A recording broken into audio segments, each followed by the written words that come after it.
Thank you. I and the rest of my parliamentarian colleagues are here today because we are concerned, as we always have been, about the well-being and security of the inhabitants of the Ashraf camp.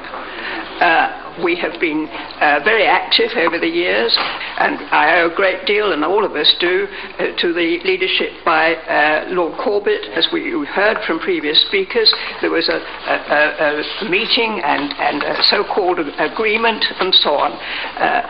I'm surprised that that agreement was apparently reached without consultation with the inhabitants of Ashraf.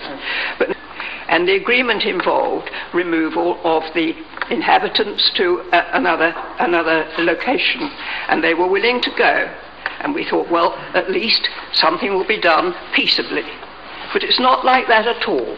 As we've heard this afternoon from previous speakers, what has happened is that the Iraqi government has exercised its usual appalling attitude and has provided accommodation which is quite unsuitable and quite not habitable at all.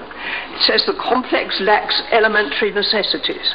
The living units are worn out, having been used for 9 years by the US military and been ransacked since the US departure. The whole complex has just one eating area. The washrooms are situated outside the buildings, quite unsuitable for women. The camps lacks electricity, water supply, and the sewerage system isn't functioning. And this is a camp intended for women. There's limited access to green space. The whole area is much too small for the number of people involved. This is not an alternative location. This is a kind of prison camp. They're actually building a wall around it. We cannot have this. This is absolutely outrageous. And what we must do this meeting is to pass a resolution to go to our government to say, intervene now, prevent this appalling attitude being displayed to these poor people who are entirely peaceable. As we have heard, there has been talk of there being terrorist organisations. We know that this is rubbish. We have fought that view in this country and we succeed. And here we have to make clear that this is not a terrorist organisation. We must tell Hillary Clinton this is quite wrong.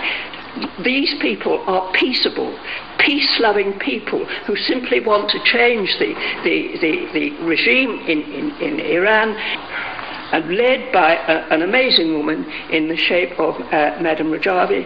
And really, I can remember when I first read her agenda for gender equality. I mean, produced in the environment that they now have, she nevertheless has produced an agenda for female equality in that environment. That's just incredible.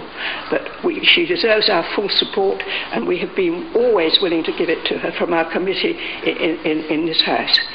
We must do so again this afternoon. What they are now doing to these poor people is outrageous. They must be provided with proper alternative accommodation, if alternative accommodation is provided at all, but better still, they must be allowed to remain in Ashraf if that's what they want to do, and must be protected where they live in Ashraf.